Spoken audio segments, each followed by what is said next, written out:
Doing simple activities such as taking a walk or even playing catch can help reduce cortisol levels up to 21%. As one of the top 10 oil and gas producing states in the country, economists say the changes could be good for West Virginia, but environmentalists are worried about the cost. The average American spends more than $2,000 per year at gas stations like this one. This has been the second deadliest flood West Virginia has seen in 10 years. But the community is rallying around its members, providing supplies and support to those in need. Timber is a $3.2 billion industry in West Virginia. But nationally, the tree of heaven could be costing the U.S. $120 billion each year. Flooding in southern West Virginia has left many people displaced.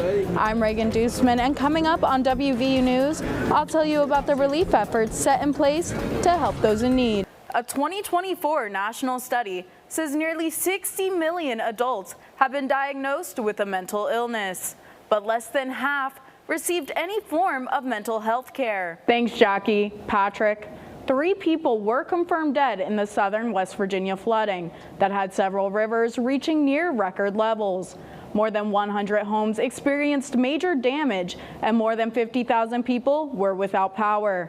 But almost as soon as floodwaters receded, neighbors, volunteers, and first responders came together to begin the long road to recovery.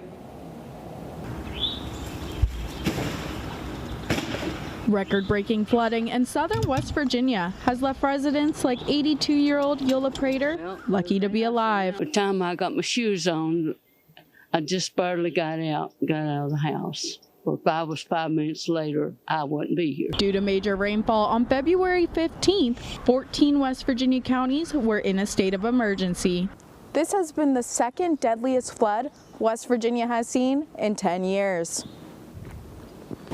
But the community is rallying around its members, providing supplies and support to those in need. Distribution centers and shelters were placed throughout affected counties. These centers supply residents with food, water, cleaning supplies, and a place to sleep. Jared Dean, Executive Director of Williamson Parks and Recreation, says it's been an emotional experience. But, right now with the folks that are coming in, these families have lost everything. So, my staff and volunteers, they're loving on people and caring for people, and we're feeding people.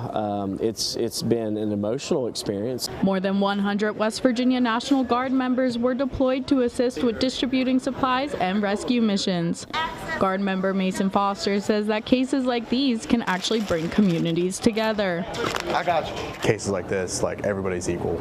Everybody needs help. Everybody's getting help. People who can volunteer, they're volunteering.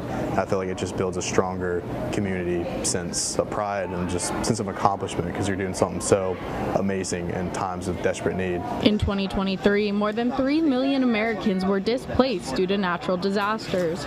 Prater says she hopes that doesn't happen to Williamson. Like I said, it's no better place to live here than it is in this little town, I think, because everybody knows each other. But I'm sure after this, we're going to lose about everyone that's been affected because they've had enough. Prater lost almost everything in the flood and says staying in Williamson might not be possible. President Donald Trump's federal disaster declaration means West Virginians impacted by flooding can access financial assistance for temporary housing and home repairs. Patrick, back to you at the Waterfront Studio. Thanks, Jackie. Patrick.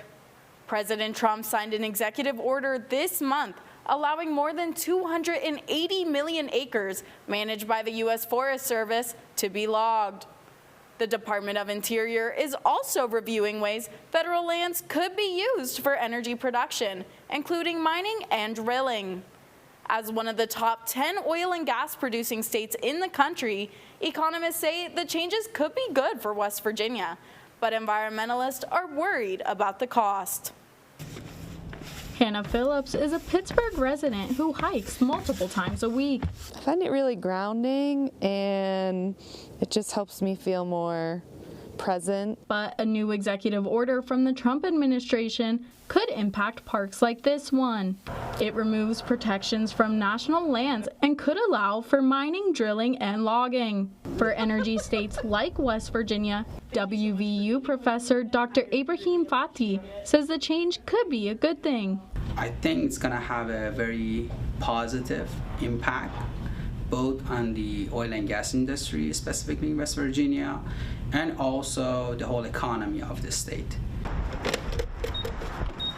In 2023, West Virginia's oil and natural gas industry generated more than $660 million. The average American spends more than $2,000 per year at gas stations like this one.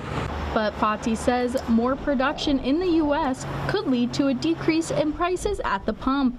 However, these orders have been a cause for concern for people who rely on the parks for relaxation and recreation.